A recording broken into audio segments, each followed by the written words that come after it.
This video is devoted to waves.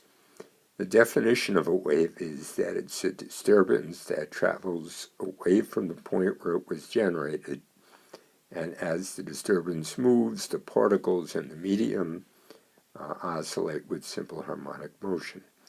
So we can see in this diagram here, we've got some water, and this is the wave, the disturbance here, and it's moving in this direction with velocity, v, the velocity of the wave, but the particles in the water are oscillating up and down with simple harmonic motion. So you can see here we've got a seagull here, and he is just oscillating up and down as the wave travels from left to right in this case. So we're going to concentrate on periodic waves. You could have a single pulse, but the waves we're going to be talking mostly about are periodic. Okay, some definitions here.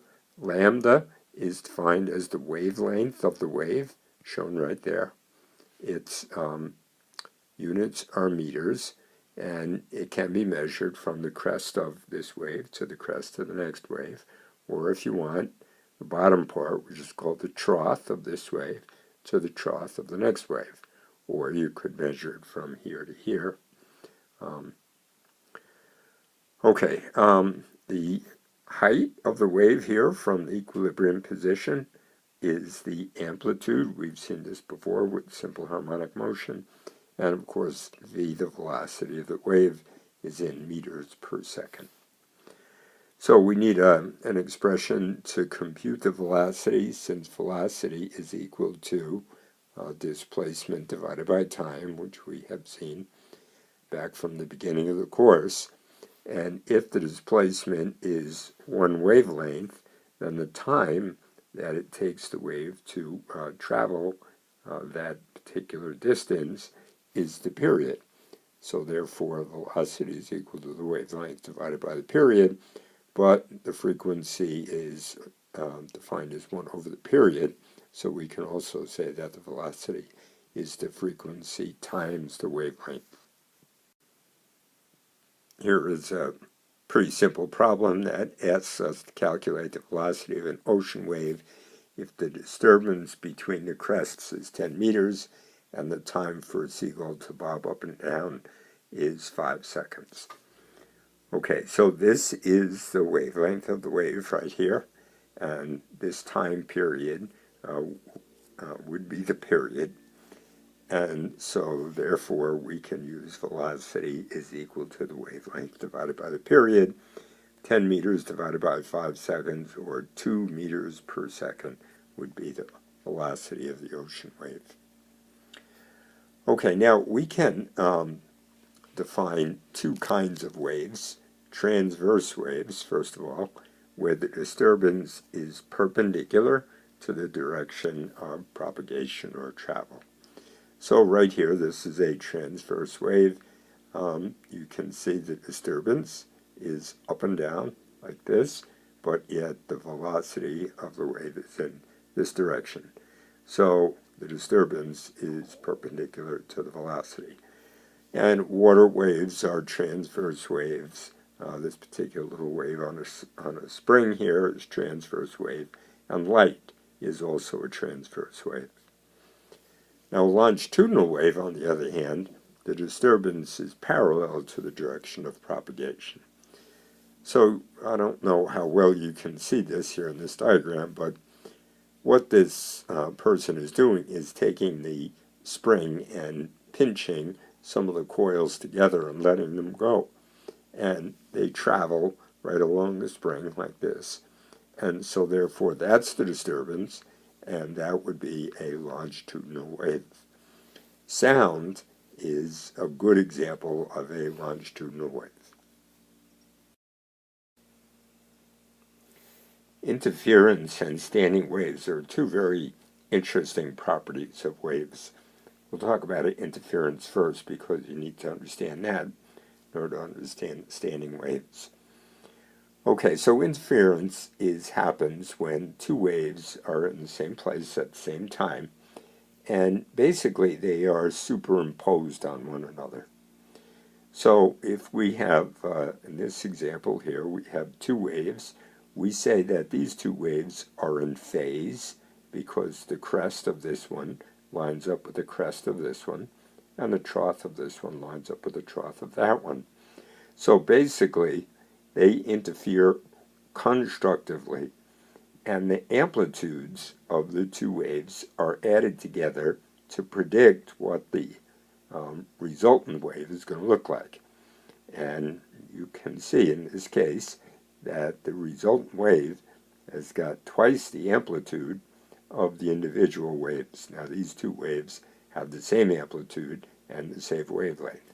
Now, if the waves have different wavelengths, for example, then you don't get necessarily a nice sine wave like this. Now the other kind of interference is destructive interference. Okay, so we've got two wavelengths, but now these two waves are out of phase. What I mean by that is the crest of this one lines up with the trough of this one. So if we add these two amplitudes of the two waves algebraically, we end up with a resultant that's really no wave at all. So therefore the two waves, in essence, have destroyed each other, and hence the name destructive interference. Standing wave patterns happen when two waves travel in opposite directions and will alternately interfere constructively and destructively. So one of the places you're going to see this is if you've got a train of waves and it's on a rope, for example, and it hits maybe a support here, and the original train of waves is reflected back. So now you've got one train coming this way and the other train coming the opposite direction, and they can interfere and generate a standing wave pattern. So here's an example. This one is train of waves here is traveling to the left, and this one is traveling to the right, and each one of these represents sort of a point in time. So at this particular point in time, you can see that the two waves, wave 1 and wave 2, will interfere constructively. They are in phase.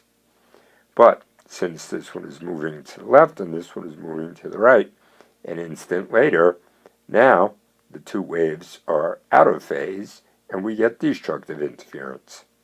And then in the next instant, we get constructive interference, but notice this is in the opposite phase as this one is.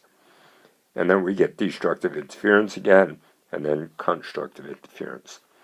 So the result of this is something that you don't really see these two waves traveling to the left and to the right. All you see is the resultant, and the rope or the spring or whatever it happens to be just oscillates up and down, up and down. And that's why it's called a standing wave pattern. You don't see the horizontal motion of the two wave trains interfering with each other. And in the next slide, you'll hopefully get a better understanding of that. Musical instruments, stringed musical instruments, is one case where you can observe standing wave patterns. So this would be the string maybe of a guitar or a violin, and it's fastened on both ends. And this particular standing wave pattern here, if you looked at this and you could see it sort of in slow motion, you would see this string just oscillating up and down, would go from here to this position and then back again. Okay, so a couple of definitions here. First of all, this is a node. This is a node where it's attached to the support and the amplitude is 0. This is an antinode, sometimes called a loop, where the amplitude is maximum. Okay, now if it's vibrating in this kind of a pattern right here, this is called the fundamental frequency. So an equation we could use here is that frequency is equal to velocity divided by wavelength. But you can see here that the wavelength is equal to twice the length of the string. So I can say that the frequency is equal to the velocity of the wave divided by 2 times L, L being the length of the string. Okay, now another way that this string could vibrate, if whatever is generating the interference had twice the frequency, it could look like this kind of a orientation. Notice we've got 2 loops, and we've got a node here, and we also have a node in the middle and a node here. And this is what is known as the second harmonic, because this frequency is twice as great as this. It's also sometimes called the first overtone. So, if the frequency is equal to the velocity of the wave divided by the wavelength, and in this case, the wavelength and the length of the string are the same thing. So therefore, we can say that frequency is equal to the velocity of the wave divided by the length of the string. And we can multiply both numerator and denominator by 2, and you'll see in a few minutes why we might want to do that without changing the value of this. Okay, so now we're at the third harmonic, which is this. So this would have to be 3 times this fundamental frequency up here. And now you can see that it's we've got 3 loops here. We've got a node, a node, a node, a node here. And we can say that, again, frequency is equal to the velocity divided by the wavelength. But in this case, the wavelength is 2/3 the length of the string. So substituting that into the equation, we would get frequency is equal to 3 times the velocity divided by 2L. Okay, now, if you look at these 3 equations here, in the fundamental, in essence, you had 1 VW divided by 2L. In the second harmonic, you had 2 VW divided by 2L. And in the third harmonic, you had 3 VW divided by 2L. So we can say then, in the general case, that the frequency is n VW divided by 2L, where n is equal to 1, 2, 3, 4, 5, and that would continue. And the n here would represent the harmonic. And each harmonic, the second harmonic, is twice the frequency of the fundamental. The third harmonic is 3 times the frequency of the fundamental, and so on down the line. Okay, so another property of waves that we want to talk about are beats. And beats happen when you have 2 waves of slightly different frequencies interfere with each other. And they produce a beat frequency. And the beat frequency is simply the absolute value of the difference between the 2 frequencies. And where you see this mostly is in sounds. That's where we observe it mostly.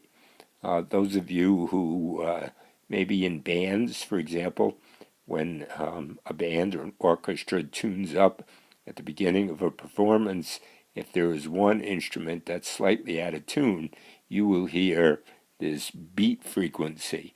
And once that particular instrument has corrected its pitch, you don't hear that anymore. So that's an example of beats when the frequencies, generally you notice them when the frequencies are pretty close. The frequencies are vastly different, then the beat frequency is so high you don't really notice it that much. Okay, energy in waves.